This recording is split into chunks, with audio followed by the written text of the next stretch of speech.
আমি আপনার না শুনবো না, আমি একজনের ভালোবাসি, এরকম আমি এত বেশি ভালোবাসতাম, চিল্লাপাল্লা করতাম, ড্রিঙ্কস করতাম, রাস্তাঘাটে চিল্লাপাল্লা করতাম।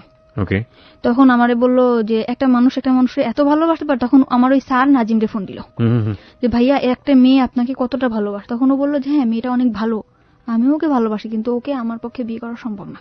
ওকে, নাজিম এটা বললো। ওকে, তখন আমার সব কলিগরা ওকে একবার করে ফোন করলো যে ভাইয়া, মানে আপনি সব কলিগের কাছে আপনার উইকনেসটা দেখাতেন, যে আপনার দুর্বলতাটা দেখাতেন। আমি ড্রিঙ্কস করার পরে আমি আর সব সময় ওরকম ওরে ফিল করতাম, আমি আগের মতো ডিউটি করতে পারতাম না, করতে পারতাম না ওরকম।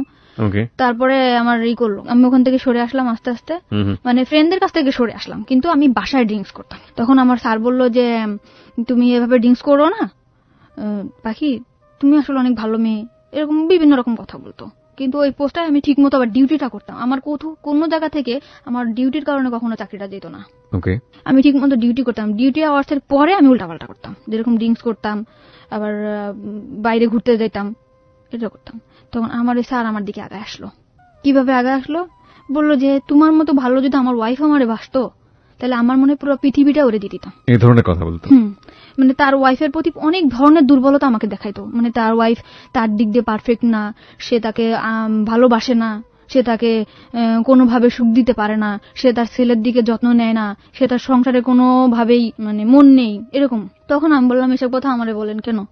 তখন আমার মনের মধ্যে কিন্তু নাজিমই আছে, সে আমার অফিস আওয়ারের পরে আমার নিয়ে ঘুরতে যেত, আমিও যেতাম, আমার ড্রিঙ্কস করাইতো, ঘুরতে যেত, করতো। তখন আমি খুশি ছিলাম, ভালোই ছিলাম। তারপরে না হইলো, ওনার ওয়াইফ যখন বাড়িতে গেছে, তখন আমি আর উনি একদিন ড্রিঙ্কস করছি। উনি ড্রিঙ্কস করলে কোনো প্রবলেম হয় না, কিন্তু আমি ড্রিঙ্কস করার পরে আমি মানে পুরো অ্যাবনর্মাল হয়ে যায়। তখন আমি চিন্তা করতাম, মানে আমার সেন্সই থাকতো না। কিন্তু ওই নাজিমরে কল করতাম, নাজিমরে কল করে এটা করতাম ওইটা করতাম, উল্টাপাল্টা চিল্লাপাল্লা করতাম। তো ওনার ওয়াইফ যখন বাড়িতে গেছে, ওনার বাসায় আমাকে নিয়ে গেছে। এটা কি আপনি জানতেন আগে থেকে যে ওনার ওয়াইফ বাড়িতে আছে? না, আমি কিছু জানতাম না। আমরা কিন্তু কুড়িল বিশ্ব রোডে একটা বার আছে, ওখানে থেকে ড্রিঙ্কসটা বাইরে এনে ড্রিঙ্কস করছি, একটা জায়গায় বসে ড্রিঙ্কস করার পর আমি অ্যাবনর্মাল হয়ে গেছি। পরে উনি ওনার বাসায় আমাকে নিয়ে গেছে। নিয়ে যাওয়ার পরে সত্যি কথা আমার সেন্স ছিল না তখন, হয়তোবা আমাদের মধ্যে ফিজিক্যাল কোনো রিলেশন আছে, হয়তোবা মানে কি আমি শিওর। ওকে, আপনি পরবর্তীতে শিওর হয়েছেন? ওকে, হয়েছে। তার মানে ড্রিঙ্কস করার অনেক রাত্রেবেলা আমার মানে সেন্স একদম, আমি এখানে স্যার, আমি এখানে কেন? তখন বলতেছে কি যে তোমার আমার খুব ভালো লাগে, তোমার সবকিছু পারফেক্ট, আমার ওয়াইফের থেকে তুমি অনেক বেটার, এরকম করে বললো। তখন আমি খুব কাঁদতেছি যে আপনি এটা কি করলেন, আপনার সাথে আমার এটা কেন হলো, এরকম করে। তখন মাইনে নিছি, নেওয়ার পরে না তখন চাকরিটা বাঁচানোর ভয়, যখন ভয় পেতাম কি হয়তো বা চাকরিটা থাকবে না। চাকরি না থাকার ভয়টা কেন ছিল? মানে ফোর্সে চাকরি করতাম, এটা তো কোনো সরকারি চাকরি না, এটা যখন তখন চলে যেতে পারে। আপনি যার কথা বলছেন উনি চাইলে আপনার চাকরি ডিসমিস করে দিতে পারেন? হ্যাঁ, একজন জুন কমান্ডার ছিল, সে চাইলে চাকরি ডিসমিস করতে পারতো। কারণ ফার্স্ট যেখানে চাকরি করতাম উনি কিন্তু তখন আমার নামে কমপ্লেইন করার পরে আমার চাকরিটা ওখান থেকে যাওয়ার পরে আমি রিজার্ভে আসছিলাম। ওকে, সো আপনার এই ভয়টা কাজ করতো? হ্যাঁ, এই ভয়টা কাজ করতো, এই যে আমার যদি কোনোভাবে চাকরিটা না যেত। তারপর এরকম সে আমার বিভিন্ন জায়গায় ঘুরতে নিয়ে যেত, বিভিন্ন জিনিস গিফট করতো, কিনে দিত। আপনি এগ্রি করে গেলেন? হ্যাঁ, আমি এগ্রি করে গেলাম যে নাজিমের অ্যাবসেন্টটা কিন্তু সে ঢুকে পড়ছে আমার লাইফে। এত দ্রুত? এত দ্রুত মানে কি, বেশ কিছুদিন হয়েছে, 4 মাস এরকম। সে এরকম একটা মানুষ যে সে কিভাবে যেন আমারে ক্যাশ করে ফেললো। আর তারা আমি কিন্তু ফার্স্ট টাইমে বলতাম যে আপনার আমি কখনো ভালোবাসবো না।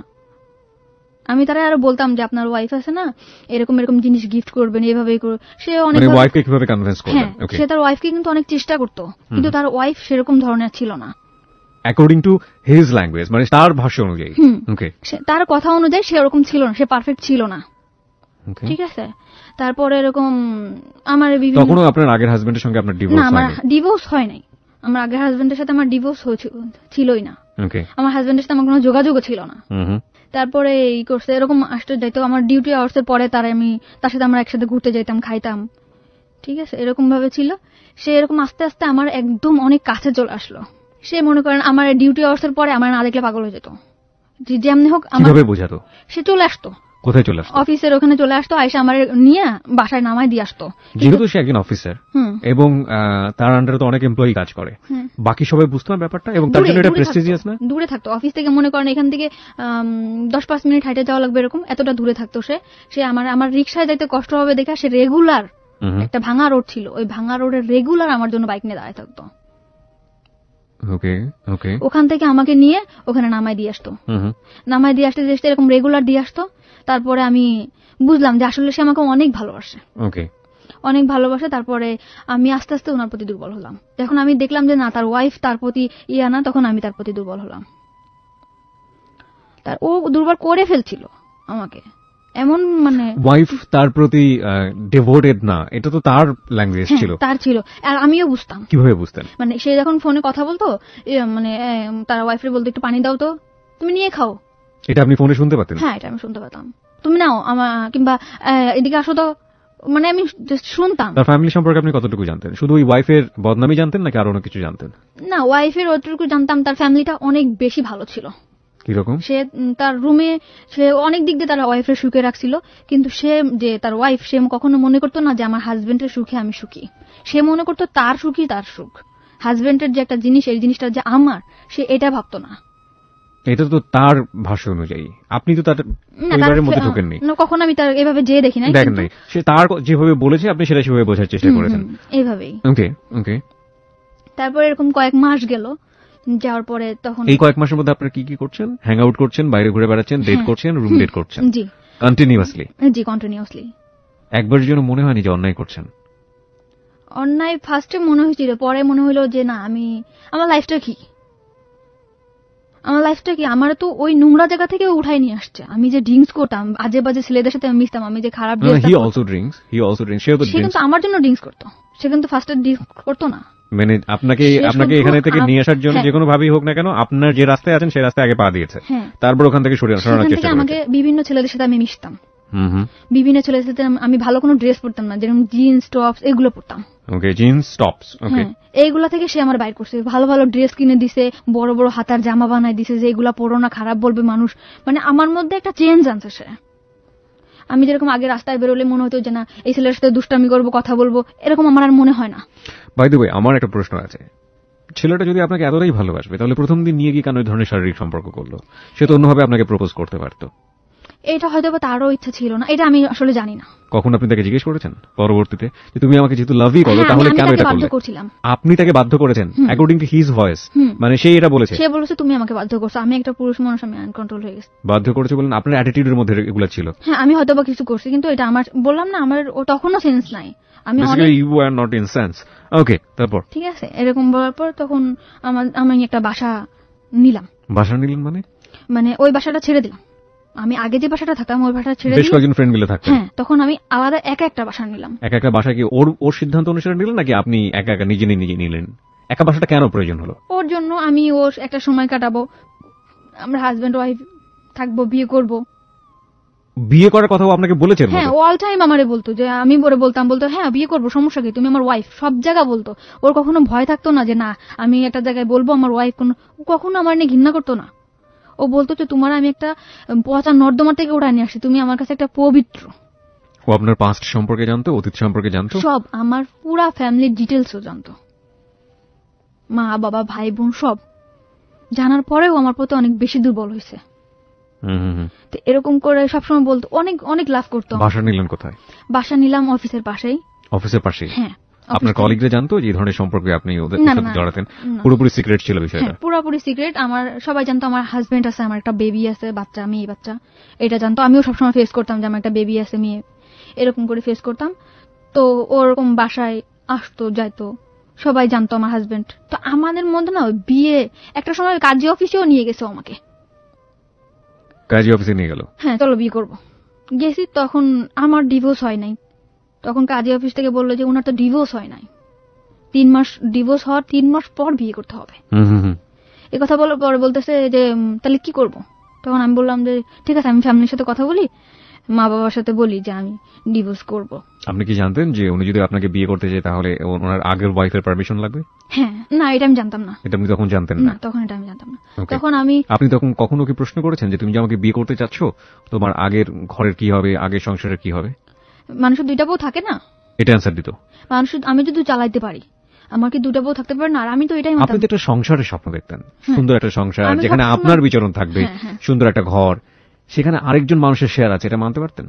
এটা হয়তো বা মানতে পারতাম না, কিন্তু তখন আমি এমন একটা অবস্থায় ছিলাম, ওরে পাওয়ার জন্য সবকিছু করতে রাজি। ও 2টা কেন 5টা বউ থাকে, ও তো আমারও সময় দিতেছে। ও তো আমারই সময় দিতেছে। This is very important part, প্রিয় শ্রোতা। আমরা বারবারই বলি, মানুষের যখন খুব ডিজাস্টার মোমেন্ট যায়, সেই সময়টাতে আসলে যে কেউ যখন পাশে এসে দাঁড়ায়, ইভেন একজন শত্রুও যদি, অতীত জীবনের একজন শত্রুও যদি পাশে এসে দাঁড়ায়, সেই মানুষটাকে অদ্ভুত রকমের ভালো লাগে। কিন্তু সেটার মধ্যেও যে এক ধরনের জটিলতা থাকে, সেটা ভবিষ্যতে একসময় মেঘ কেটে যাবে, আকাশ পরিষ্কার হয়ে যাবে। তারপর এই মানুষের যে কন্ডিশন, ফ্যামিলি কন্ডিশন বা এই মানুষের যে অবস্থা, সেটা আসলে আমার জীবনকে কতটা প্রভাবিত করতে পারবে ইন এ পজিটিভ সেন্স, ওই জিনিসটা কিন্তু মাথার মধ্যে কাজ করে না। আর ওর একটা ব্যাকগ্রাউন্ড কথা আপনারা চিন্তা করবেন, ও তখন বয়স খুব বেশি হলো 17 থেকে 18, এবং ওর এডুকেশন, ওর ফ্যামিলি ব্যাকগ্রাউন্ড, ওর যে অবস্থা, সবকিছু জায়গা থেকে এটা অত্যন্ত লোভনীয় মনে হয়েছে ওর কাছে। সব দিক থেকে মেন্টালিও অনেক বেশি ডিপেন্ডেন্ট হয়ে গিয়েছে। আর ফিজিক্যাল ব্যাপারটা তো ওর জন্য কি, সেটা ছোটবেলা থেকে যারা শুনছেন একেবারে প্রথম থেকে তারা বুঝতেই পারছেন। হ্যাঁ, বলুন। তারপর তখন বাসা নিলেন, তো কাজী অফিসার কাজী আমাদের বলল যে তোমার বিয়ে তো করতে হবে, বিয়ে তো করবা, আজ করো 3 মাস পরে করবো। কিন্তু সবচেয়ে বড় কথা হলো মানুষের শরীর, মানে লোক দেখানো বিয়ে এবং ইসের বিয়ে থেকে, মানে কাগজে কলমে বিয়ে, হাদিস মোতাবেক বিয়ে, যেটা থেকে সবচেয়ে মনের বিয়েটাই বড়। এটা হলে না, তখন আমি এটার মধ্যে কাজ করতে, যে আমাদের তো মনের বিয়ে তাহলে হয়েই গেছে, বিয়ে করব। আর ও যেখানে যাবে, আমার ওয়াইফ, সব জায়গায় বলতো আমার ওয়াইফ, আমি বলতাম আমার হাজবেন্ড। আমার নাম কিন্তু ইসলাম ছিল না, আমি কিন্তু ইসলাম দিছি। কেন ইসলাম? মানে আপনি, আপনার রিলিজিয়ন কি? আমার হচ্ছে আক্তার। মানে আপনি ধর্ম তো ইসলাম? হ্যাঁ, ইসলাম।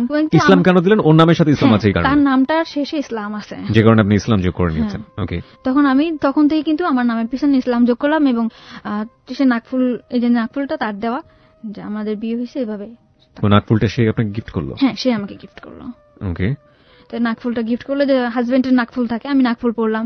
দেন বাসা যেরকম, আমার বাসাটা সবসময় গুছানো গাছানো থাকতো, সে যেরকম পছন্দ করতো, সে কিন্তু অনেক বেশি পছন্দ করতো যে আমি যাতে সবসময় টিপটাপ গুছানো গাছানো থাকতাম। এরকম আমি সবসময় গুছাই গাছাই রাখতাম। আর বাসার ফার্নিচার গুলো কি সে কিনে দিল? আমার বাসার যত যা। কত টাকা ভাড়া ছিল বাসা? 5,500 টাকা। ওকে। তো এরকম সবকিছু সে কিনলো, টিভি, তারপরে আপনার যা যা সংসারে যা যা লাগে সব সেই কিনলো। মানে সে আরেকটা সংসার করলো এখানে নতুন করে। তাকে দেখে কখনো বোঝা যাবে না যে সে কখনো আমার ভবিষ্যতে ঠকাবে। ঠিক আছে, এরকম করে থাকলাম কিছুদিন। থাকার পরে আমি আবারও, মানে আমি এটা থাকলেও না, আমার ফ্যামিলিতে হয়েছে, এর মধ্যে একটু মিস করছি। এর মধ্যে আমার ফ্যামিলিতে টুকটাক জানাইতাম যে আমি, তোমাদের আমার আর কোনো দরকার নেই। মানে আমার ফ্যামিলিতে আমি খুব বেশি অহংকার করা শুরু করলাম তখন। কেন অহংকার করলেন? যে আমার ওইরকম, মানে আপনার কি এরকম চিন্তা কখনোই সবসময় কাজ করতো যে আপনি ফ্যামিলি থেকে ডিটাচড হতে চান, ফ্যামিলি থেকে নিজের মতো করে একটা? আমি সবসময় চাইতাম যে আমার ফ্যামিলি থেকে আমি দূরে চলে যাই, আমার ফ্যামিলিটা আমার পছন্দ না। ওকে। তা আমি বলতাম যে আমার এখন তোমাদের পর আমার আর ডিপেন্ড করতে হবে না, আমি এখন আমার মতো করে থাকতে পারবো।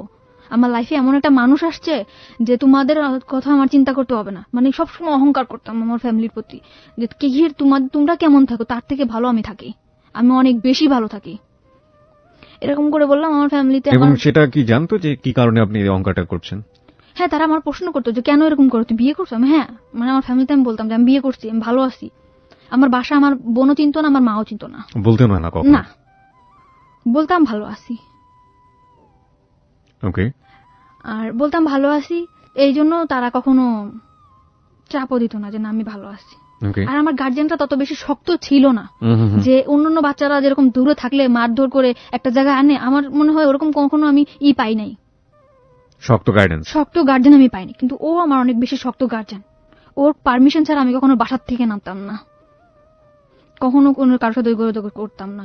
তো ওই চাকরিটা চলে, মানে রিজার্ভ থেকে আসার পরে ওর কাছে যখন আসলাম, পুরা সিম কার্ড, পুরা সবকিছু বন্ধ করে দিলাম ওর মতো করে। শুধু ওর নাম্বার, বোনের নাম্বার, দুলাভাইয়ের নাম্বারটাও ছিল না, বাবার নাম্বার, মার নাম্বার, এই কয়জনের নাম্বার ছিল। আমার কোনো কলিগের নাম্বার, কারোর সাথে কোনো যোগাযোগ আমার ছিল না। আমার পৃথিবীটাই ও ছিল, আমার অফিস আর ও, এছাড়া আর কিছু না।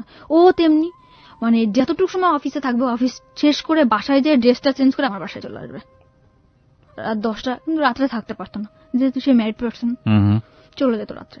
তো এরকম পাশের ফ্ল্যাটের বাড়ি জিজ্ঞেস করতো, ভাবি ভাই আজ কেন চলে যায়? আমি সে বলতাম যে সে জুন কমান্ডার, সে রাত্রে নাইট চেক করতে হয়, অবশ্যই তাকে যেতে হবে। ওকে। মানে বাসার লোকজন জানতো আপনার হাজবেন্ড? সে সবাই, মানে দোকানে যে খাইতাম, দোকানের লোক জানতো, এলাকার লোক জানতো, পাশের বাসার, মানে পাশের ফ্ল্যাটের লোক জানতো, সবাই জানতো। তো আমার ফ্যামিলিতে আমি অনেক বেশি কড়া করে ফেলছিলাম যে তোমার মা, তুমি আমার মা, তোমার আমার লাগবে না, তোমার মানে অনেক বেশি খারাপ ব্যবহার করতাম, লাগবে না, কারোর লাগবে না, আমি অনেক ভালো আছি, সবার থেকে আমি ভালো আছি, এরকম অহংকার করা শুরু করলাম। তাদের দিক থেকে আমি অনেক দূরে চলে আসলাম। ওকে। তারপরে আমার মা বলল যে ঠিক আছে যদি বিয়ে করে থাকো ভালো। তখন আমি ওরে এরকম যাচ্ছে দিন যাচ্ছে, তখন আমার মধ্যে কাজ করে যে তখন আর কি একটু বাস্তববাদী মনে হয় হচ্ছিলাম, মানে চিন্তা করতাম যে আসলে কি এটা আমার হবে। আমার মনের মধ্যে কিন্তু কাজ করতো যে সে তো আমার হাজবেন্ড না, সে কি আমার সাথে থাকবে, সে কি আমার সাথে থাকবে, শুধু এটা মনে হতো। এখন আমার মা কিন্তু আমার বলতো, কিংবা ফ্যামিলি সবাই বলতো, মা বলতো যে ছেলে যদি ভালো হয় তো ভালো, আর সবসময় চাইতো যে আমি একটা বিয়ে করি, সংসার করি, আমি নিজের মতো করে বিয়ে করি, যাতে আমি আর কারো, আমি সবসময় তো আমার ফ্যামিলির বকাবকি করতাম যে কি বিয়ে দিছো, আমার লাইফটা কেন এরকম হলো। এরকম বলার পরে বললো যে তুই যদি ভালো থাকিস তো ভালো। আমি বলতাম যে মা আজকে এই বাজার করছে ওই বাজার করছে, মাও ভালো, কিন্তু মা সবসময় বলতো যে যাই হোক শুনি তো অনেক ভালো, তুই ওর কাছ থেকে কিছু টাকা পয়সা রেখে দিস, জিনিসপত্র গয়নাগাটি। আমার মধ্যে না কখনো এই লোভটা কাজ করতো না। ও কিন্তু অনেক ভালো একটা জব করে, আমি কিন্তু ইচ্ছা করলে ওর কাছ থেকে অনেক টাকা যখন তখন নিতে পারতাম। আমি সংসারিক খরচ ছাড়া ওর কাছ থেকে কখনো টাকা নিতাম না। মানে আমার মা কিন্তু সবসময় বলতো যে ওর কাছ থেকে টাকা নিয়ে রাখবি, 10,000 টাকা 5,000 টাকা নিয়ে রাখ। এই কথাগুলো কিন্তু ওরা আমি কখনো বলতাম না, কারণ আমার ফ্যামিলি অনেক বেশি ছোট হয়ে যাবে ওর কাছে। ঠিক আছে, এরকম টাকার কথা বলতো। মামি, আপনার মা কবে জানলো ওর সম্পর্কে? মা তো পরে বলার কথা। বোনের বাসা থেকে চলে আসার পরে আমি ফোন দিয়ে বলছি। ফোন দিয়ে কি বলেছিলেন? যে আমি মানে আমার বললো যে তুই বাড়িতে আসিস না, যোগাযোগ করিস না। তখন আমি বললাম আমি ভালো আছি, আমি বিয়ে করছি। তখন ওর সাথেও ফোনে কথা বললো। ওর সঙ্গে কথা বললো? কি বললো? বললো আন্টি আমি ওর সাথে একসাথে চাকরি করি, ভালো, ও খুব ভালো মেয়ে, এই সেটা বললো। কিন্তু আমাদের মধ্যে যে রিলেশন আছে ও বলেনি। মানে ওইটা বলেনি যে আপনাকে বিয়ে করেছে? না। ওকে। কিন্তু ও বললো যে ওর নিয়ে কোনো টেনশন করা লাগবে না, আমি আছি ওর পিছনে, সারা জীবন থাকবো। ওকে। ওর স্ট্যাটাস কি, ফ্যামিলির স্ট্যাটাস কি, কি অবস্থায় আছে কিছুই জানে না আপনার ফ্যামিলি? না। Okay fine. তারপর? কিন্তু বলছিলাম মারে যে মা, মানে পরে বলছি যে মা আমি, ও কিন্তু পরে বললো যে ও সব জানে শুনে তোরে বিয়ে করছে। আমি বলছি হ্যাঁ, ওর একটা বাচ্চা আছে কিন্তু ওর বউ নেই। কিন্তু ওর বউ নেই? মারে মিথ্যা কথা বলছি যে মা আমার পুরো ফ্যামিলিতে বলছি যে ওর একটা বাচ্চা আছে কিন্তু ওর বউ নেই। এটা বলার পরে তো বললো ঠিক আছে তুই যদি সুখে থাকিস তুই থাক। কিন্তু আমার সবসময় আমার মা কান ভাঙানি দিত যে ওর কাছ থেকে টাকা নিয়ে, এটা নিয়ে, ওটা নিয়ে। কিন্তু এটা আমি নিতে পারতাম না। ওর কাছ থেকে টাকা নিয়ে, এটা নিয়ে, ওটা নিয়ে। ওকে। কিন্তু এটা আমি ওরে চাইতেও পারতাম না। কিন্তু একদিন আমি চাইছি, একদিন আমি বললাম যে তুমি আমার টাকা দাও, তোমার লাইফ থেকে আমি চলে যাবো। তুমি আমার টাকা দাও, তোমার লাইফ থেকে আমি চলে যাবো। লাইফ থেকে চলে যাওয়ার প্রশ্নটা কেন আসলো? মানে চলে যাওয়ার প্রশ্নটা আমি চিন্তা করতেছি যে ও কি সত্যি আমার কোনোদিন স্ত্রীর মর্যাদা দিতে পারবে? আমরা যেখানে একটা জায়গায় চাকরি করি সবাই তো জানে যে আমি কোন জায়গা থেকে আসছি, আমি ড্রিঙ্কস করছি সবার সাথে, ওর যে একটা রেকর্ড এটা তো খারাপ হবে অফিসে। Okay, very good, very good, very good thinking. তারপর? ঠিক আছে, ওর যে একটা মানে যে পজিশনে আছে সবাই তো ওরা অসম্মান করবে। আমি যদি এরকম একটা জায়গা থেকে আসছি, আমার লাইফে এত দুর্ঘটনা, সবাই কি ভাববে? তা আমি ওর লাইফ থেকে চলে যাবো। এটা আপনার মধ্যে সেন্স করেছে নাকি ওর আচরণের মধ্যে জিনিসগুলো ছিল? কখনো আচরণ চেঞ্জ হয়নি, ও কখনো আমারে দূরে সরাইতে চায় না। আমি সবসময় বলতাম আমি চলে যাবো, থাকবো না, আমি তোমার সাথে থাকবো না, এটা বলতাম। ওকে। আর আমার মধ্যে কাজ করতো যে আমার সাথে তো বিয়ে হয়নি, আদৌ কি থাকবে? সবসময় দুর্বলতা। না, একটা জিনিস আমি বুঝতে পারছি, সেটা হচ্ছে যে আপনার নাজিমের সঙ্গে তখন তো আপনি চাইলে ডিভোর্স দিতে পারতেন, যেহেতু আপনাকে বিয়ে করতে চাচ্ছে। আপনি ডিভোর্সটা কেন দেননি? আপনি কেন ডিভোর্স দেননি? আমি চাইছিলাম যে সে ডিভোর্স দিক। নাজিম আপনাকে ডিভোর্স দিক? নাজিম না, রিপন। সরি, রিপন আপনাকে ডিভোর্স দিক। রিপন আপনাকে ডিভোর্স আর ওর দিলে আপনার লাভটা কি? না, আমি ওর প্রতি আমার কোনো ইয়াই ছিল না। তো তাহলে আপনি কেন দেননি? ওর প্রতি মানে ওর পিছনে আমি চিন্তা করতাম যে ওর পিছনে আমি 1 সেকেন্ড নষ্ট করি, ওইটাই আমার নষ্ট। ডিভোর্স যা হয় হোক। কিন্তু আপনার তো এই ভদ্রলোককে পাওয়ার জন্য, বিয়ে করার জন্য আপনার অন্তত আপনার জায়গা থেকে পথটাকে ওপেন মানে খোলাসা রাখতে হবে। সেই জায়গাটা থেকে তো আপনাকে সিঙ্গেল স্ট্যাটাসে আসতে হবে। আপনি তো কাগজে কলমে তখনও কারো না কারো বিবাহিত বউ।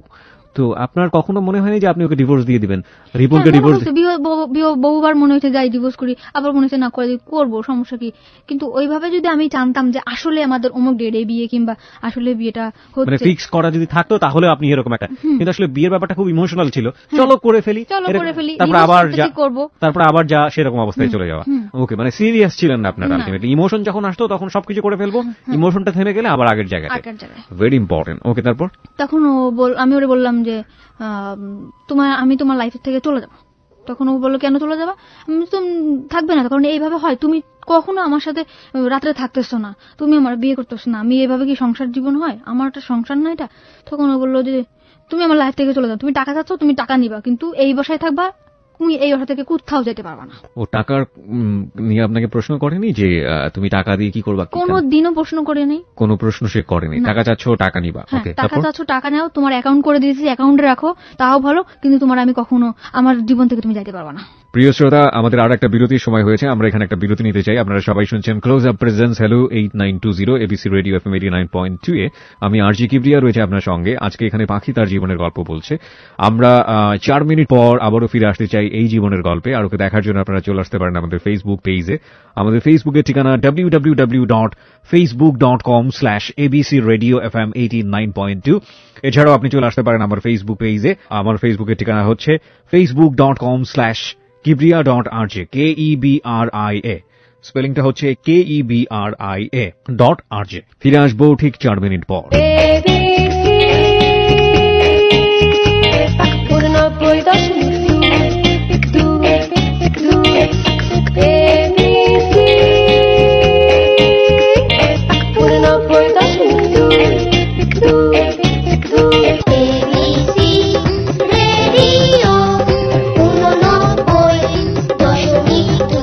চার মিনিট পর প্রিয় শ্রোতা, আরো একবার ওয়েলকাম করছি ক্লোজ আপ প্রেজেন্স হ্যালো 8920 আরজি কিবরিয়া রয়েছে আপনার সঙ্গে এবং পাখির জীবনের গল্প আজকে আমরা শুনছি। ওর কাছেই ফিরতে চাই। আর যারা জীবনের গল্প বলতে চান তারা প্লিজ কল আস। আমাদের ফোন নাম্বারটি হচ্ছে 0961389892। ফিডব্যাকও পাঠাতে পারেন চাইলে আপনি অনুষ্ঠানটি নিয়ে, এবং একই সাথে আজকের এই জীবনের গল্প নিয়ে আপনার যদি কিছু বলার থাকে আপনি অফকোর্স বলতে পারবেন এই নাম্বারে ফোন করে। একই সাথে যারা জীবনের গল্প বলতে চান তারা ফোন করে প্লিজ ফোন থেকে যে নির্দেশনা আপনারা শুনতে পাবেন রেকর্ডেড ভয়েসে, সেই নির্দেশনা অনুযায়ী আপনি আপনার কথাগুলো রেকর্ড করবেন এবং জীবনের গল্পের মূল যে জায়গাটি সেই অংশটুকু আপনি এখানে যোগ করে দেবেন। আমরা সেটা শোনার পরে আপনার ফোন নাম্বার স্পষ্ট করে দেওয়া থাকলে আপনার ফোন নাম্বার আমরা ফোন করবো, এবং এমনও হতে পারেন সামনের সপ্তাহে আপনি এখানে অতিথি হয়ে আসবেন। পাখির কাছে আবার ফিরছি। জি বলুন। তারপর তখন টাকা চাওয়ার পরেও আমার টাকা দিল, কিন্তু তার সত্ত্বে কত টাকা দিল? 50,000 টাকা দিছে। 50,000 টাকা? হ্যাঁ, একবারে, মানে রাত্রে বলছি, সকালবেলাও 50,000 টাকা নিয়ে ঘুম থেকে উঠেই 50,000 টাকা নিয়ে চলে আসছে। আর বলতেছে যে তোমার যদি আরো, মানে স্যালারি তো 10 তারিখে হয়, 10 তারিখে আরো 50,000 টাকা দিব, তুমি তোমার নামে তোমার অ্যাকাউন্টে রাখো, রাখার পরে তুমি তাও থাকো, তুমি আমার লাইফ থেকে কখনো যাবে না, তুমি আমার যে জায়গাটায় আছো এই জায়গাটা কেউ কখনো কোনো দিন নিতে পারবে না। ভদ্রলোকের ওয়াইফ ছিল এবং একটা ছেলে ছিল। কত বছর বয়স ছিল ছেলেটার? বাচ্চাটার বয়স 3 বছর। আমরা আমাদের সামাজিক দৃষ্টিকোণ থেকে অফকোর্স এই সম্পর্ককে মানতে পারি না। এটা খুবই খুবই পাপযুক্ত একটা সম্পর্ক। অফকোর্স অ্যাডাল্টারি বা পরকীয়া সম্পর্ক আমরা যাই বলি না কেন, কিন্তু দ্য সিচুয়েশন ওর জায়গা থেকে আমরা জানি, কিন্তু এই ভদ্রলোকের কি অবস্থা ছিল, তার পারিবারিক কি অবস্থা, সেটা কিন্তু আমরা জানি না। একটা কথা আছে, প্রয়োজন কোনো নিয়ম মানে না, নেসেসিটি নোজ নো ল, প্রয়োজন কোনো আইন মানে না। কিন্তু তারপরও আমরা যেহেতু মানুষ, সামাজিক জীব, আমাদেরকে অবশ্যই একেবারে এমন কোনো প্রয়োজন জীবনে ঘটে গেল সেটার কাছে গিয়ে এথিক্স বিসর্জন দিয়ে দিলাম, সেটা না করতে পারে আসলে মানুষের মনুষ্যত্বের লক্ষণ। কিন্তু দেখা যাক শেষ পর্যন্ত কি ঘটে গেছে জীবনে। ওকে, হ্যাঁ বলুন। তারপর 50,000 টাকা দিল, তখন আমি ওরে টাকাটা আবার ব্যাক করে দিলাম। আমি দেখলাম তো যে আসলে আমি যা চাইছি, টাকা চাচ্ছি, দিল তো। তো আমি বললাম, মানে ওরা আমি ভালোবেসে একটা নামে ডাকতাম যে আমার টাকা লাগবে না, তুমি নিয়ে যাও। কি নামে রাখতেন? Not important. ওকে ফাইন, বলুন। বললাম যে তুমি তোমার টাকাটা নিয়ে যাও, টাকাটা আমার লাগবে না। তখন বললো তুমি টাকা চাইছো, টাকা নিবা না পাখি, তুমি টাকাটা রাখো, টাকাটার জীবনে অনেক মূল্য, তুমি টাকাটা রাখো। কিন্তু ও কখনো বলে নাই টাকা নিয়ে যাব। আমি জোর করে ওরে টাকাটা দিয়ে দিছি, দিয়ে ও বাসা থেকে বেড়ে চলে যাওয়ার সাথে মারে ফোন দিছি, মা তুমি কি বলো, আমি আসলে অনেক ভালো একটা মানুষ পাইছি আমার লাইফে, আমি টাকা চাইছি, আমার কাছে টাকা কোথায়? মা বলছে টাকা কোথায়? আমি টাকা দিয়ে দিছি। তখন আমার মা আমার খুব বকাবকি করতেছে, তুই টাকা কেন দিয়ে দিলি, তুই তো বোকা। তখন আমি বললাম যে থাক, আমি তো না হয় একটু বোকাই থাকলাম, কিন্তু ওর টাকার প্রতি কখনো আমার লোভ ছিল না। আমার লোভ ছিল ওর প্রতি আর ওর সংসারের প্রতি, মানে আমাদের যে সংসারটা তৈরি হয়েছিল এই সংসারটার প্রতি। এরকম করে আরো কিছুদিন গেল, যাওয়ার পরে সম্পর্কটা চলতেছে। তখন ও বললো কি যে আমি এইভাবে পারতেছি না, আমি আমার ওয়াইফের কাছে বলবো, মানে তোমার আমার যে ব্যাপারটা এটা। এর মধ্যে ওর ওয়াইফ অল্প অল্প কিছু জানছিল, জানার পরে মানে অনেক সমস্যা হয়েছে ফ্যামিলিতে, অনেক ঝগড়া টগড়া নাকি হয়েছে।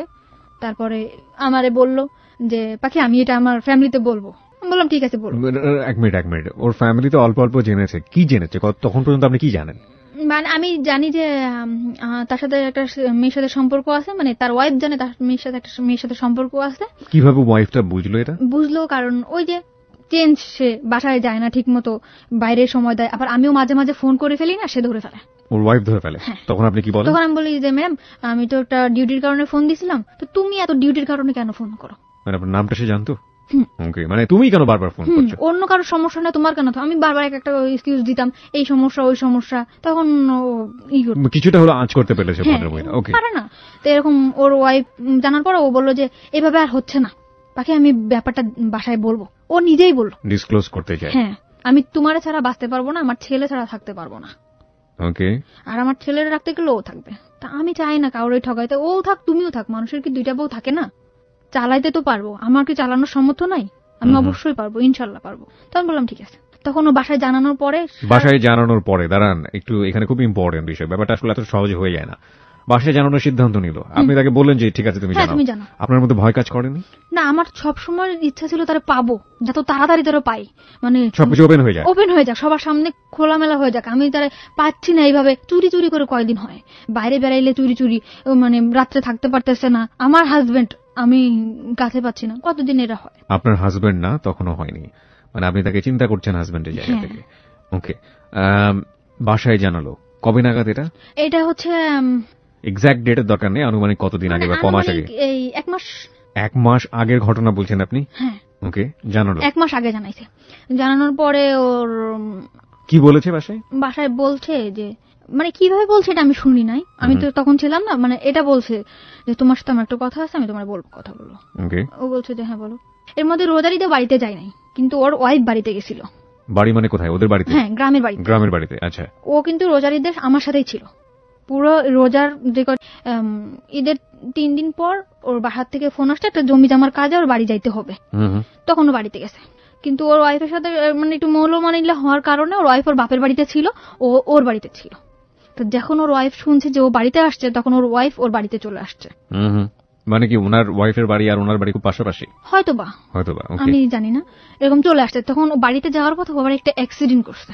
ও তো বাইক চালায়, মানে ওর হাতটার আঙুলটার নখটা পুরো উঠে গেছে, এমন অ্যাক্সিডেন্ট করছে, উঠে গেছে। পরে বাড়িতে গেছে, ওর ওয়াইফ আসছে, বেশ সেবা যত্ন করছে। ওয়াইফের প্রতি হয়তোবা তার একটু মনটা ঘুরছে। তার মধ্যে আমি চেঞ্জ দেখতেছি, সে মানে চাইলেও আমার ফোন করতে পারতেছে না, এসএমএস করতেছে, এসএমএস এ কথা হচ্ছে আমাদের, কিন্তু ওভাবে কতক্ষণ, আমি আর কত সহ্য করবো? মানে তখন পর্যন্ত ওনার ওয়াইফ জানে না আপনাদের সম্পর্কে? জানে না যে এখনো আছে, এটা জানে না। এখনো আছে জানে না, মানে সম্পর্কটা যে আমাদের মধ্যে একদম ক্লোজ এটা জানে না। মানে জানে যে একটা ডিউটি করছি, বাইরে ঘুরছি ফিরছি খাইছি, হয়তো বা এটাই, কিন্তু আমি যে বাসা নিয়ে আসি কিংবা তার সাথে সম্পর্ক, এটা জানে না, ডিটেইল জানে না। যেটা ওনার ডিসক্লোজ করার কথা ছিল ওনার বাসাতে, সেটা তখন পর্যন্ত জানে না। যেটা কথা আপনি বলছিলেন, আপনি ফ্ল্যাশব্যাকে গিয়েছেন। ওকে, হ্যাঁ, বলুন। তারপর বাড়িতে ওর ওয়াইফ জানাইছে যে আপনার ছেলে এরকম, মানে ওনার শাশুড়িরে জানে আপনার ছেলে এরকম একটা মেয়ের সাথে সম্পর্ক করছে, এই করছে ওই করছে, মানে পুরা এলাকা নাকি তাবাই করে ফেলছে মহিলা। কে বলেছে এটা? ওটা হচ্ছে ওনার ওয়াইফ বলছে। ওনার ওয়াইফ বাড়িতে যাওয়ার পরে এই ভদ্রলোকের মাকে এই ধরনের কথা বলেছে যে আপনার ছেলে এরকম সম্পর্ক করতেছে, এই করতেছে ওই করতেছে, আমি আপনার ছেলের সাথে কিভাবে থাকবো? প্রিয় শ্রোতা, আমরা এখানে একটা নোট করছি আপনাকে। আমরা আজকের যে অনুষ্ঠানটি চলছে সেটার একটা বিশেষ ছবি আমরা আমাদের ফেসবুকে দিয়ে দিয়েছি। আমাদের গেস্ট যিনি আছেন পাখি, তার আপনারা যদি দেখতে চান আমাদের স্টুডিও ছবিটি, আপনারা চলে আসতে পারেন আমাদের ফেসবুক পেজে। আমাদের ফেসবুকের অ্যাড্রেসটি হচ্ছে www.facebook.com/abcradiofm89.2। এছাড়াও আপনি চলে আসতে পারেন আমার ফেসবুক পেজে। আমার ফেসবুকের ঠিকানা হচ্ছে facebook.com/kibria.rj, KEBRIA, স্পেলিংটা হচ্ছে KEBRIA.RJ। এবং এই পেজটি ছাড়া বাকি আরজে কিবরিয়া কিংবা এবিসি রেডিওর অন্য যে কোনো নামেই, আমাদের হ্যালো 8920 নামে যে কোনো পেজই হচ্ছে আমাদের ফেক পেজ। এই পেজটি হচ্ছে আসল পেজ। এই পেজে যাবার পরে আপনি লাইক দেবেন, লাইক দেবার সঙ্গে সঙ্গে আপনি আমাদের হ্যালো 8920 মেম্বার হয়ে যাবেন। আর এই অনুষ্ঠানটি ডাউনলোড করতে পারেন আমাদের ওয়েবসাইট থেকে www.abcradiobd.fm, এই হচ্ছে আমাদের ওয়েবসাইটের ঠিকানা। বলুন তারপর। তখন বাড়িতে গেল ওর মা বাবা সবাই, বোন ওকে বুঝাইলো যে এরকম করিস না ভাই, তোর একটা বাচ্চা আছে। কার বুঝকে শুনে ও ঠিক আছে মাথা নাড়তেছে, কিন্তু এরপরেই আমার আবার এসএমএস করতেছে যে পাখি আজকে বাসায় এই হয়েছে ওই হয়েছে, কিন্তু তোমার সাথে আমি বাঁচতে পারবো না।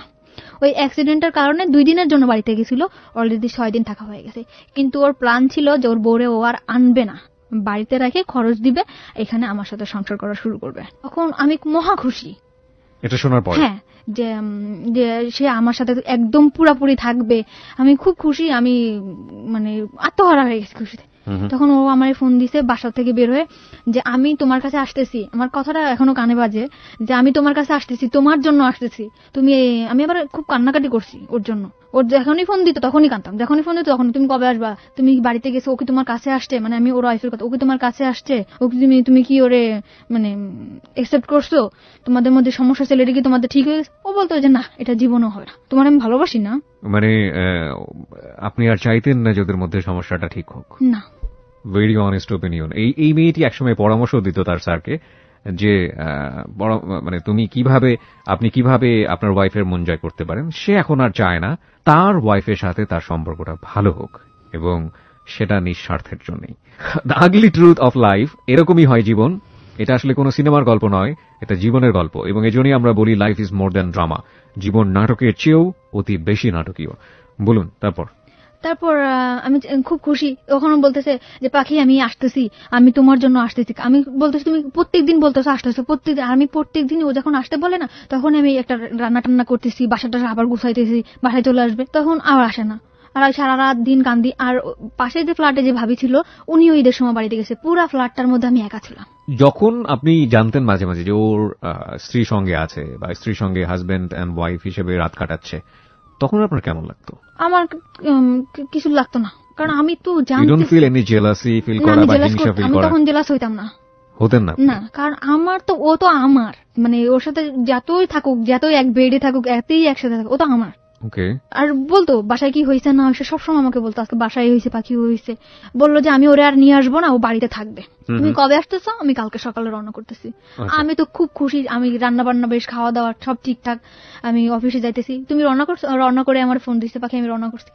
মানে আস্তে আস্তে বাইকে আসছে, তো বাইক ড্রাইভ করে নিজেই আসছে। আস্তে আস্তে আপনার বিকাল 5টা বেজে গেছে। আচ্ছা। 5টা বাজে গেলে বাসায় আসছে। ডাইরেক্ট ওর বাসায় গেছে, যে ওর বাসা থেকে আমার বাসায় আসছে। আসে ওর খাওয়া দাওয়া খাওয়াইলাম, পরে ওর যে ভাত কাটে গেছে ড্রেসিং করলাম, করার পরে শুয়ে আছে। মানে আগে তো ড্রেসিং করে দিয়েছিল ওনার ওয়াইফ, ওটা ফেলে দিয়ে নতুন করে আবার ড্রেসিং করে দিলেন। দুই স্ত্রীর যন্ত্রণা কি এটা যে জানে সেই ভালো জানে। যাই হোক,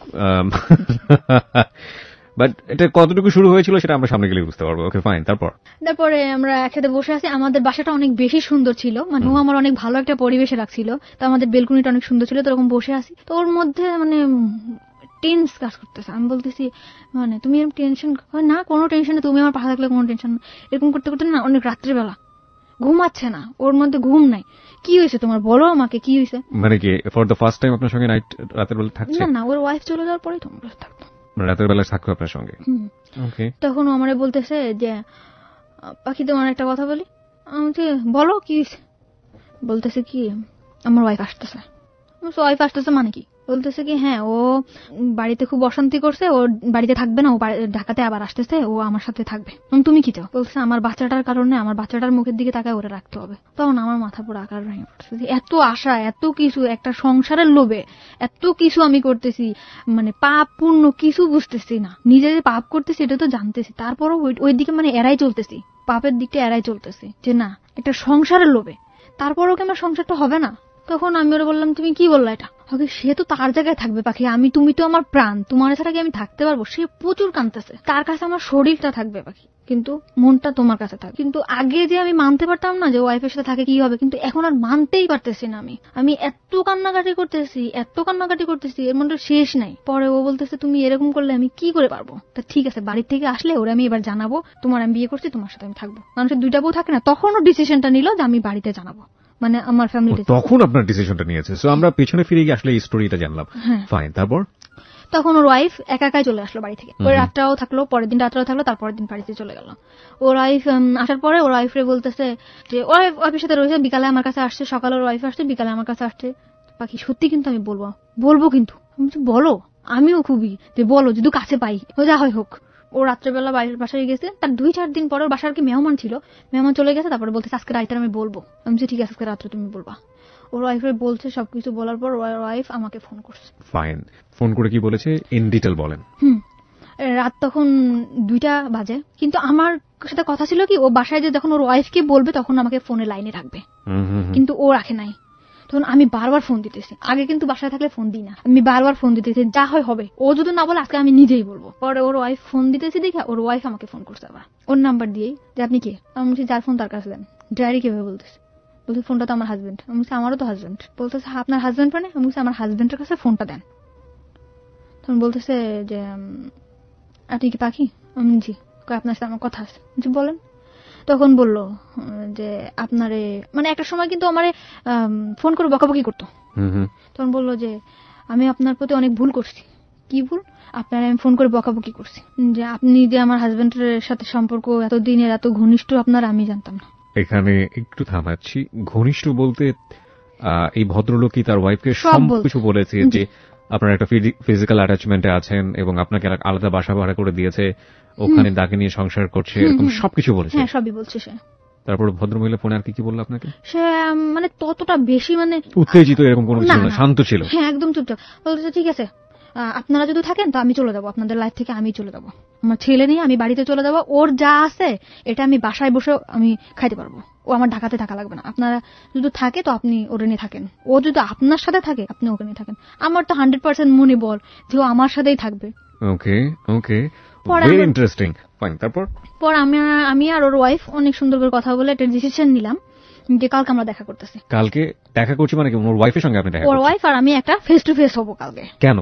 মানে সে আমাকে দেখবে, আমি তাকে দেখবো, তার সাথে আমার কিছু কথা ডিসকাস করতে হবে, মানে এভাবে আমাদের মধ্যে মনে হল। আর তার মধ্যে কাজ করতেছিল যে আমরা দেখবে, আমার মধ্যে কাজ করলাম তারাই আমি দেখবো। আপনার ভিতরে কাজ করা তাকে আপনি দেখবেন, এটা আমার কাছে মানে রেশনাল কোনো কিছু মনে হচ্ছে না, কিন্তু ভদ্র মহিলার মনের মধ্যে কাজ করা যে আপনাকে যে দেখবে সেটা অনেকখানি লজিক্যাল মনে হচ্ছে। যে কি এমন আছে তার মধ্যে? সে বিয়ে করছে। এক্স্যাক্টলি, তাকে সে বিয়ে করেছে। আপনি তাকে বলেছেন যে আপনি বিয়ে করেছেন? হ্যাঁ আমি তো সব জায়গায় বলতেছি যে আমার হাজবেন্ড। এই ভদ্রলোক তার ওয়াইফকে কি বলেছে? বিয়ে করেছে? এটা আমার কাছে অজানা ছিল। আপনার কাছে অজানা ছিল। ফাইন, তারপর ডেট ঠিক করলেন আপনারা দেখবেন? হ্যাঁ পরের দিন সকালবেলা আমি তো ওর পারমিশন ছাড়া কোথাও যাই না, কিন্তু ফোনটা আমি রিকভারি করতেছি, উনি ধরতেছে, মানে ওনার ওয়াইফ ওনার কাছে ফোনটা দিতেছে না। তখন আমি বললাম যে ওর কাছে একটু দেন, ওর পারমিশন ছাড়া তো আমি বেরোবো না বাসা থেকে। উল্লাল্লা মানে আমি জানি না ভদ্রমহিলা কতক্ষণ সহ্য করতে পারবে এইগুলা। ওকে প্রিয় শ্রোতা, আজকে যে এখানে স্টোরি বলছে তাকে যদি আপনারা দেখতে চান চলে আসতে পারেন আমাদের ফেসবুক পেজে। আমাদের ফেসবুকে ঠিকানা www.facebook.com/hello8920। আমি আবারও বলছি www.facebook.com/hello8920। পেজটি আছে আরজে কিবরিয়া নামে। তারপর তার ওয়াইফের সাথে আমার দেখা হলো, বাচ্চাটা নিয়ে দেখা হলো। দেখা হওয়ার পরে কথা হলো, কথা বলতেছে বললো যে তুমি তো সত্যি আমার হাজবেন্ডের বিয়ে করছো? আমি জি। মিথ্যা কথা বলো কেন? আপনার যখন ফার্স্ট মিট হলো আপনার ওয়াইফের সঙ্গে, আপনি কি দেখলেন? ওনার ওয়াইফকে দেখে আপনার কেমন লেগেছিল? ইমপ্রেশনটা কি ছিল? মানে মহিলা যথেষ্ট সুন্দর, আপনার চেয়েও বেশি সুন্দর। আমি আর কি, সে আসলে অনেক সুন্দর, যেটা সত্য সেটা, সে সুন্দর ছিল, ভালোই ছিল। ওকে, যদি কম্পেয়ারের জায়গা থেকে আসি, মানে টু বি অনেস্ট, হ্যাঁ, কিন্তু তার মধ্যে একটা জড়তা ছিল।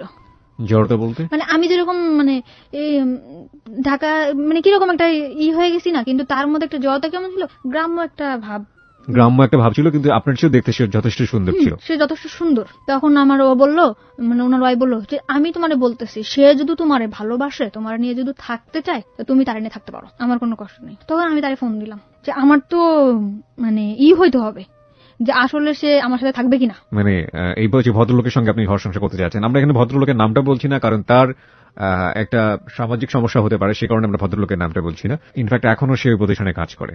হ্যাঁ, সে এখানে চাকরি করে। সো আমরা নামটা বলবো না অফকোর্স। কিন্তু আপনি আমাকে একটু বলেন যে আপনি তখনও কেন কনফার্ম হতে চাচ্ছেন? কারণ কনফার্ম তো অলরেডি হয়ে গেছে। আমি যাচ্ছি ওইখানটাতে দাঁড়ায়, ওর ওয়াইফের সামনে দাঁড়ায় আমি শিওর হব যে সে সত্যি আমার সাথে থাকবে কিনা। আর আমি তার লাউড স্পিকার দিয়ে শোনাবো যে দেখো তোমার হাজবেন্ড আমার সাথে থাকতে চায়। ওকে, কিন্তু সে একটা বারও আমার ফোনটা ধরলো না। ফোন করলেন এবং সে ফোনটা ধরলো না, একটা বারও আমার ফোনটা ধরলো না। তখন আমি তার কাছে ছোট হয়ে গেলাম তার ওয়াইফের সামনে। তখন আমার বললো বুঝ, এখন তুই বুঝ যে কতটা ভালোবাসে সে আপনাকে। এই ধরনের কথা বলল? হ্যাঁ, তার ওয়াইফ বলতেছে তুই ভালোই যদি বাসা, তোমার ফোনটা কেন ধরলো না সে? আমি ফোন দিতেছি, আমার ফোন আর ধরে না। আমি সোজা ওর বাসায় চলে গেছি। বাসায় যে গেছি আমি, বাসায় যাওয়ার আগে বাসা থেকে বের হয়ে গেছে, আমার ফোনটাই আর ধরলো না। পরে ওর ওয়াইফ তো ওর ওয়াইফের জায়গায় অটুল। তখন আমি অনেকবার ফোন দিতে ফোনটা একবার ধরতে বললো কি যে আমার ছেলের মাথায় হাত দিয়ে বলছে যে তোমার সাথে আমি ফোনে কথা না বলি, তুমি আমার আসো, সারা জীবন আমার থাকবা। তোমার আমি কোনোদিন ফেলে দিব না, কিন্তু আমার ছেলের মাথায় হাত দিছে তো। আর আমি এত বেশি বিরক্ত, মানে কোন একটা জিনিস একটু যে সবুর করব কিংবা ওয়েট করব যে না এই জিনিসটা হবে, থাকি একটু চুপচাপ, এটা থাকি না। ও এক্ষণ আসবে, এক্ষণ পাইতে হবে, এক্ষণ সবকিছু হবে, এইটাই চিন্তা করি সবসময়। কিন্তু ও যে একটা চাপের মধ্যে আছে এটা আমি বুঝতে চাই নাই। এর মধ্যে 2-1 দিন গেল এরকম, বাসায় আর আসে না ও। বাসায় আসা টোটাল অফ, ফোনে খুব কম কথা বলে। এর মধ্যে আমার মার নাম্বারটা ওর ওয়াইফের দিছি আমি। আপনি আমার মার কথা শুনেন, আমার বাসা থেকেও বিয়ের কথা বলছে, আপনার হাজবেন্ড আমার বিয়ে করতে দেয়নি।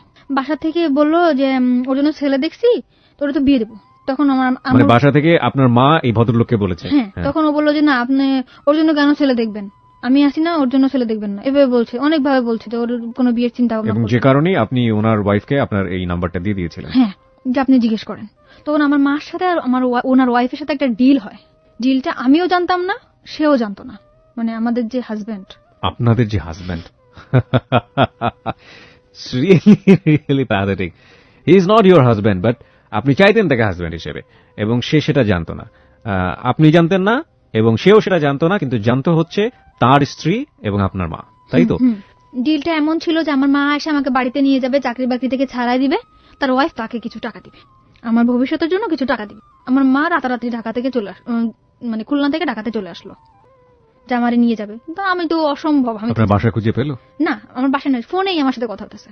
তখন ও জেনে গেল, আমার বললো যে জানো পাখি, ওরকম তোমার মার সাথে আমার ওয়াইফের সাথে একটা ডিল হয়েছে, তোমার কিন্তু নিয়ে যাবে যেভাবে হোক। আমি বলছি আমি যাবো না, ইম্পসিবল, আমি কেন যাবো, মোটেই যাবো না। আমি খুব কান্নাকাটি করতেছি, পরে বলতেছি তুমি যাও না, তুমি ওই বাসায় থাকো, চাকরিটা করতে ইচ্ছা হলে করো, নাহলে করো না। কিন্তু সব দিকে ঠিক থাকে, এমন একটা অবস্থা হলো চাকরির দিকে অনেক, মানে আমার নামে কমপ্লেন হয়ে গেল যে আমি ডিউটিতে ঠিক মতো যাচ্ছি না, আর গেলেও উল্টাপাল্টা করতেছি, ঠিক মতো আর কি ওখানে মনই দিতে পারতেছি না কাজের জায়গাটায়।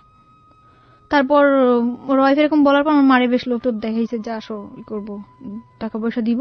তখন আমার মা চিন্তা করলো যে মেয়েটার লাইফ তো নষ্ট হয়ে যেতেছে। তখন আমার মা ঢাকাতে চলে আসলো, আমার ফোন দিল যে দেখা কর। আমি দেখা করলাম, আমি বললাম যে না তোমার সাথে আমি দেখা করবো না। ওর ওয়াইফ না খাওয়া দাওয়া করতে করতে বেশ দুর্বল হয়ে গেল, খাওয়া দাওয়া করতেছে না, মেডিকেলে ভর্তি করা লাগলো তাকে। প্রিয় শ্রোতা, আমরা এই জায়গাটায় ছোট একটা ব্রেক নিতে চাই। আমরা ফিরবো ঠিক রাত 1টা, টাইম চেক হওয়ার সঙ্গে সঙ্গে। আপনারা আজকে শুনছেন পাখিকে, ক্লোজ আপ প্রেজেন্স হ্যালো 8920 জীবনের গল্পে। আমরা ফিরে আসতে চাই ঠিক রাত 1টা, টাইম চেক হওয়ার সঙ্গে সঙ্গে। আমি আরজে কিবরিয়া রয়েছে আপনার সঙ্গে, এবং শুনছেন এবিসি রেডিও FM 89.2। পাখিকে দেখার জন্য আপনারা চলে আসতে পারেন আমাদের ফেসবুক পেজে। আমাদের ফেসবুকের ঠিকানা www.facebook.com/abcradiofm89.2। এছাড়াও আপনি চলে আসতে পারেন আমার ফেসবুক পেজে। আমার ফেসবুকের ঠিকানা হচ্ছে facebook.com/kibria.rj, KEBRIA, স্পেলিংটা হচ্ছে KEBRIA.RJ। ফিরে আসছি ঠিক রাত 1টা, টাইম চেক হওয়ার সঙ্গে। Close up presence hello 8920। Close up, the closer the better. Okay প্রিয় শ্রোতা, সময় রাত 1টা, আপনারা সবাই শুনছেন close up presence hello 8920 ABC radio FM 89.2 এ। আমি কিবরিয়া আছি আপনাদের সঙ্গে, এবং আজকে পাখি রয়েছে তার জীবনের গল্পে। পাখির কাছে আমরা আবারও ফিরবো, এবং যারা ফিডব্যাক জানাতে চান, অনুষ্ঠানে কিছু বলতে চান, এবং পাখির সঙ্গে যোগাযোগ করতে চান, হোয়াট এভার ইট ইজ, এবং নিজের জীবনের গল্প বলতে চান, তারা আমাদেরকে ফোন করবেন। আমাদের ফোন নাম্বারটি হচ্ছে 09613892892। আমি আবারও বলছি 09613892892। ওকে, বলুন। তারপর আমার মা আসলো আমাকে নিয়ে যাওয়ার জন্য অনেক চেষ্টা, আমি যাব না। তখন আমি ওরা ফোন দিয়ে বললাম, বলে তুমি যেও না, তোমার জায়গা থাকো। কিন্তু আমার সাথে ওর একদম চুপচাপ, ও মোটে ফোন টোন করতেছে না, আমি ফোন দিলে রিসিভ করতেছে না, একদম চুপচাপ। ঠিক আছে, এখন আমি ওর বাসায় চলে গেছি আবারও ডাইরেক্ট। বাসায় চলে যাওয়ার পরে ওর ওয়াইফ আর ও বেশ রেডি হয়েছে, কোথাও একটা যাবে। তখন আমি বললাম যে তুমি কোথায় যাবা? বললো যে আমি যেখানে যে একটা কাজে যাচ্ছি, তুমি বাসায় যাও, আজকে বিকালবেলা এসে তোমার সাথে আমি কথা বলবো। ছেলের মাথায় হাত দিয়ে বলতেছি। আমি ঠিক আছে, অনেকভাবে ম্যানেজ করে আমার বাসায় পাঠাইলো। আমি বাসায় আসলাম, মানে ওর ওয়াইফের সামনেই? হ্যাঁ, ওয়াইফের সামনে। ওর কোনো ভয় নেই, ওর ওয়াইফের সামনে অনেস্ট ভাবে বলতেছে যে ঠিক আছে আমি আজকে বিকালে যে কোনো একটা সাজেশন দিব তোমাদেরকে। দেওয়ার পর এরকম বলার পরে আমি চলে আসলাম ওখান থেকে। আসার পরে আমি বিকাল ওয়েট করতেছি, বিকাল যাই চলে। আমি একটা জিনিস এখানে একটু জানতে চাই, ভদ্রলোকের একবারের জন্য কি কোনো ধরনের, উনি যেহেতু একটা সিকিউরিটি ফোর্সে কাজ করেন, আপনি যদি কমপ্লেন করেন তাহলে ওনার জব চলে যাবে, স্ত্রী যদি কমপ্লেন করে তাহলে ওনার জব চলে যাবে। যে প্রেস্টিজের কারণে আপনার সন্দেহ হচ্ছিল যে আপনাকে বিয়ে করবে কিনা, ওনার কি একবারের জন্য এই ধরনের টেনশন মাথায় কাজ করেনি যে কোনো একটা দুর্ঘটনা ঘটতে পারে এই পারিবারিক কলহকে কেন্দ্র করে? সেটা সে জানে, কিন্তু সে অনেক টেনশনে ছিল। তার চেহারা ছবি অনেক না খাওয়া দাওয়া করতে টেনশন, অনেক অবস্থা খারাপ হয়ে গেছিল। ওনার ওয়াইফ হসপিটালাইজড হলো, কতদিন ছিল হাসপাতালে? না ওইটা ঠিক মানে ফার্স্টে চলে গেছিলাম। তারপর ওনারা দেখলাম কি আমার সামনে, এটা আমি বেশি কষ্ট পাইছি এটা যে আমি পুরো খাওয়া দাওয়া শেষ, আমার কিছু মানে মাথায় কোনো কাজ করে না, রাস্তায় দাঁড়ায় আছে, আমার সামনে একটা গাড়ি ভাড়া করলো ওরা, গাড়িটার সামনে এসে দাঁড়ালো, ও আর ওর ওয়াইফ বাচ্চা মিলে বেড়াইতে চলে গেল বিকেলে এসে সমাধান দেওয়ার কথা বলে। হ্যাঁ, এইটাই আমার সবচেয়ে বড় কষ্ট হয়েছে যে ও আমার সামনে গাড়িতে চলে যেতে পারলো। তখন আমি আমার জায়গা থেকে একটু সরে আসতেছি যে আসলে মনে হয় এই সম্পর্কটা সত্যি না। বিকাল চলে গেল, পরের দিন চলে গেল, ফোন না, যোগাযোগ না, কিচ্ছু না, আসলো না। তখন আমি আর ফোন দেই নাই ওকে, ওই যে একটা কষ্ট পাইছি না, এরপরে ওকে আমি আর ফোন দেই নাই, আমি আমার জায়গাটাই রইছি, ফোন দিব না, দেখি কি করে। কিন্তু পাশের রুমে যে ছিল ভাবি, ওকে ফোন দিয়ে বলতেছে ভাবি ও কি খাইছে, ওর একটু উঠাই খাওয়ান, ওর অবস্থা তো ভালো না, আমি আসতেছি, আমি দেখতেছি। পাশের ফ্ল্যাটে সবাই জানাজানি হয়ে গেছিল যে লোকের 2টা বউ আছে। ওর লজ্জায় হয়তো বসে বাসায় আসতো না, কিন্তু আমি ভাবতাম যে কেন বাসায় আসতেছে না, কিন্তু ও যে লজ্জায় আসতো না এটা আমি বুঝতে পারতাম না। ওকে, ঠিক আছে, আমি ওরে ভুল বুঝতাম। ভুল বুঝার পরে এর মধ্যে একটা স্যার ছিল আমাদের অফিসে, ওনার নামটা আমি বলবো না। ওই স্যারটা মানে ওনার ফোন দিয়েছি, আমাদের বিষয় সব জানতো। বললাম যে স্যার আপনি একটু ওকে ফোন দিয়ে জিজ্ঞাসা করবেন ও কোথায় আছে, মানে মিথ্যা কথা বলবেন যে আমার সাথে তোমার দেখা করতে হবে, তুমি কোথায় আসো একটু বলো। তখন ও ফোন দিল, স্যার বললো যে তুমি এতদিন পর আমাকে ফোন দিছো বাকি তোমার তো নাম্বার টাম্বার কিছু জানি না। আমি স্যার যাই হোক নেই, ওর ফোন দেন। ওরে ফোন দিয়ে জানলো, বললো যে বিকালের মধ্যে চলে আসবে, তাও আসলো না। পরে আমি ওই স্যারের সাথে কন্টিনিউ যোগাযোগ, স্যার আপনি দেখেন না একটু, কিন্তু ও পছন্দ করতো না যে আমি স্যারের সাথে যোগাযোগ করি। এটা সে আপনাকে বলেও নাই তখনও? না, আগে বলতো, কিন্তু স্যারের সাথে যে আমার যোগাযোগ হতেছে ওর জানে না। এটা কি ওর স্যার? আমাদের সবার স্যার ছিল। মানে আপনি যার সঙ্গে এই ধরনের সম্পর্কে আছেন তারও স্যার? না, তার স্যার না, তার কলিগ। তার কলিগ, ওকে। তারপরে এরকম করলো, করার পরে আমি বললাম যে স্যার কি করব। তখন সে আমার বললো তার নামে একটা জিডি করে দে। তার নামে একটা জিডি করে দে? তার নামে তুই একটা জিডি করে দে, জিডি করে শুধু জিডির কাগজটা আমার অফিসে নিয়ে আয়, দেখ তোরে বিয়েও করবে সব। স্যার আমার তো বিয়ে করবে। তখন বললো যে ও তোরা বিয়েও করবে, তোর টাকাও দেবে। আমি টাকাও চাই না, কোনো কিছু না, তোমার বিয়ে করবে।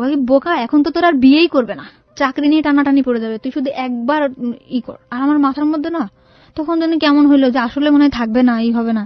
তখন আমি করলাম, ডিসিশন নিলাম যে হ্যাঁ ওর নামে আমি জিডি করবো। বাসায় আসে নাই করে না, ওরা আমি সারাটা দিন ফোন দিছি। যেদিন আমি ওর নামে জিডি করতে যাবো থানায়, সারাটা দিন ফোন দিছি। ফোনটা বলতেছে যে আমি বাসায় নাই, বাইরে, এই না সেই না, ওই মানে বিভিন্ন রকম কথা বলতে। জিডি আপনি কোন অ্যাঙ্গেল থেকে করবেন তার এগেইনস্টে? জিডি করবে অ্যাঙ্গেল থেকে যে আমার আমার যেহেতু বিয়ের কোনো ডকুমেন্টস নেই, তো আমি বলবো যে আমার বিয়ে করার কথা বলছিল, এই কথা বলে আমার রাখছে, কিন্তু সে আমার বিয়ে করতে চায় না। দাঁড়ান, এই বুদ্ধিটা আপনাকে কে দিয়েছে? আমার অফিসের একটা স্যার। যে স্যার ওনার কলিগ ছিল? হ্যাঁ, উনি আপনাকে বুদ্ধি দিয়েছে কিভাবে জিডি করতে হবে? হ্যাঁ, ওকে। তখন আমি ডিসিশন নিয়েই ফেলছি যে হ্যাঁ তার নামে আমি জিডি করবো। সে যদি আজকের দিনের মধ্যে আমার সাথে যোগাযোগ না করে তাহলে তার নামে আমি সত্যি জিডি করবো। এটা কি আপনি টেক্সট করে তাকে জানিয়েছেন আগে থেকে? হ্যাঁ, তাকে আমি বলছি ওকে যে আমি কিন্তু একটা কিছু করবো, আমি কিন্তু তোমার অফিসে যাবো। একটা কিছু করবো মানে কি করবেন সেটা বলেন? না, আমি কিন্তু তোমার অফিসে যাবো, আমি কিন্তু এমডি ম্যাডামের কাছে যাবো। তখন বলছে যাও, সমস্যা কি। ও বিশ্বাস করে নাই যে আমি এই কাজটা করতে পারবো, ও কখনো ভাবেও নাই যে আমি এই কাজটা করবো। এই জন্য সবসময় বলছে যাও, তোমার যা ইচ্ছা করো, আমি আসি তো। কিন্তু ও যদি তখন আমার একবার বলে যে পাখি আমি আমার জায়গা আছে, তুমি আমার লাইফে আসো, সারা জীবন থাকবে, একটা আশাজনীয় যদি কথা বলতো, আমি মনে হয় এটা করতাম না। তখন সেও আমার প্রতি রুট ছিল, কেমন যেন একটা ছাড়া ছাড়া ভাব। যাও, তুমি যা মন চাই করো, তুমি তো ভালো হবে না, মানে বিভিন্ন রকম কথাবার্তা। তখন আমার খুব কষ্ট লাগলো যে যার জন্য পুরো লাইফ, বাপ মা সব ত্যাগ করলাম, সে এখন এসব কথা বলে আমারে। তো যাক, আমি তার নাম জিডি করবো, তার যদি আমি না পাই সুস্থভাবে আমি থাকতেও দিব না। তখন আমি সন্ধ্যাবেলায় স্যার আমাকে আবার ফোন করছে, তুমি কি থানায় আসছো? না স্যার আমি আসিনি। আসো, জিডি করো। উনি আমার সবসময় বলতেছে, বাসা থেকে বেরোয় থানার দিকে যাচ্ছে, যাওয়ার সময় হয়তো বাসে স্যার ওকে বলছে যে ও পাখি কিন্তু থানায় আসতেছে। তখন আমার ফোন দিছে, পাখি তুমি কই? আমি তোমার কাছে সারাদিন বলছি 1000বার বাসায় আসার জন্য, তুমি আসো না, আমি থানার সামনে। বলতেছে আমি বাসার সামনে, তুমি আর বাসায় আসো। আমি বাসায় যাবো না, আমি থানায় আসছি। আমি ডাইরেক্ট একদম থানার মধ্যে ঢুকে বসে গেছি। তার 3 মিনিট ও ফোন দিতে আসে, 3 মিনিটের মধ্যে ও আসছে, বাচ্চাটা কোলে নিয়ে এসে আমার হাত ধরে সবার সামনে বলতেছে আমার ওয়াইফ। থানার ভিতরে। এটা সবচেয়ে কষ্টজনক যে আমি এটা কেন বুঝলাম না। থানার ভিতরে পুলিশের সামনে সবার সামনে বলতেছে এটা আমার ওয়াইফ, বাসায় একটু সমস্যা হয়েছে এই জন্য চলে আসছে।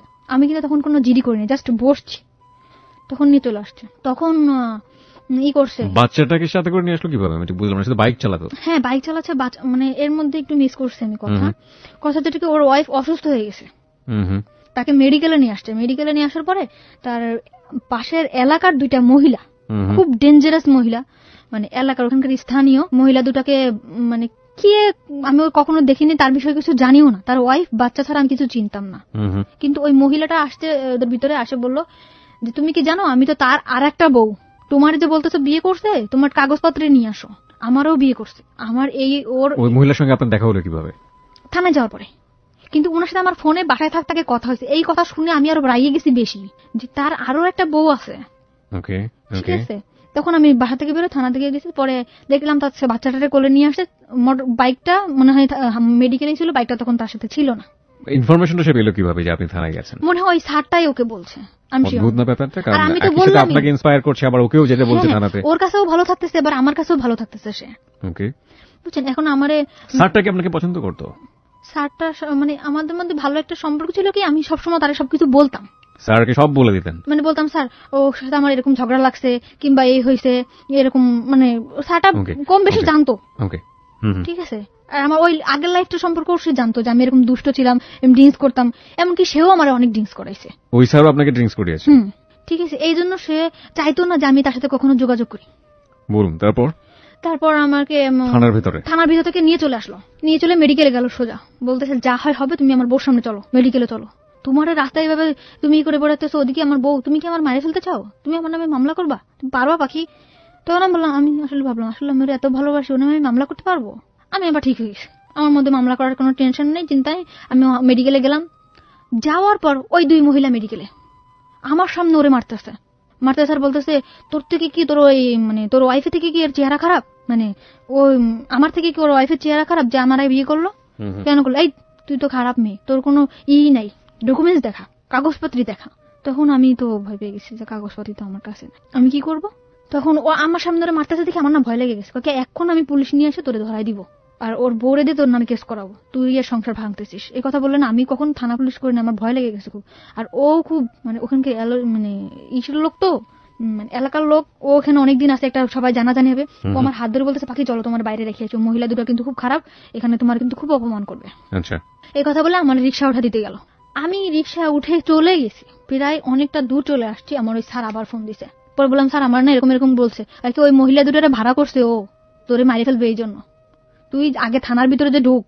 ওই মহিলা দুটো কিন্তু যেমন, আর মহিলা দুটো কিন্তু অনেক বেশি ডেঞ্জারাস ছিল, পুরুষ মানুষের মতো যাতা বলতেছে, যাতা করতেছে। তো না আমি খুব ভয় পেয়ে গেছি। আর স্যারও যা বলতেছে পয়েন্টে পয়েন্টে, ওই মহিলা কিন্তু তোরে মারি ফেলবে, ও কিন্তু ঠিক করছে, তোরে ভাড়া করছে, তোরে মারি ফেলবে। তো না বলতো তুই তাড়াতাড়ি থানার মধ্যে যাও, তুমি এখানে আসো। পর আমি ওখানে স্যারের সাথে দেখা করলাম। স্যার বলল তুমি থানার মধ্যে যাও, আমার একটা ফ্রেন্ড আছে ওখানে। পর আমি ওখানে গেলাম। আবার থানায় গেলেন? হ্যাঁ, আবার থানায় গেছি। থানায় যেয়ে আমি বসছি, ফ্রেন্ডের কাছে স্যার সবকিছু বলে দিয়েছে, তার পুরো অ্যাড্রেসটা, সে আমি কিন্তু তার বাড়ির অ্যাড্রেস জানতাম না, তার অ্যাড্রেসটা সব দিয়ে দিয়েছে। দেওয়ার পরে তখন আমারে বললো যে আপনি জিডি করতে আসছেন, জিডি করেন। এখন ওই মহিলা দুটো থানার মধ্যে চলে গেছে, যাই বলতেছে তুমি যদি ওর নামে মামলা না করো, তোমার এখানে প্রস্টিটিউটের সিল দিয়ে তোমারে বলবো যে তুমি খারাপ মেয়ে ছেলে, এই জন্য ওই দারোগার সাথে ওই মহিলা দুটোর ভালো সম্পর্ক হয়ে গেছে। এখন ওই স্যারের যে দারোগা ছিল তারও উপরের একজন দারোগা চলে আসছে মনে হয়, আমি জানি না। তখন ওই কেসটা ওনার হাতে উনি দিয়ে দিচ্ছে, দিয়ে ওনার ডিউটি আওয়ার শেষ, উনি চলে এসছে। ওই দারোগা করতেছে কি বলতে, তুমি যদি এখন এখানে তার নামে মামলা না করো তাহলে তুমি এখানে একটা কেসে ফাঁসে যাবা, তোমার নামে উল্টা কেস হবে যে তুমি তাদের সংসার ভাঙতেছো, তুমি করতেছো। আমি বলছি ঠিক আছে আমি মামলা করবো। তখন আমি তারে ফোন দিলাম, আর সে পাগল হয়ে গেছে, তুই পাখি তুমি এই কাজটা করতে পারতেছো, মানে যে কোনো ভাবে আপনাকে মামলা থেকে বিরত করতে চাচ্ছে। তোমার আমি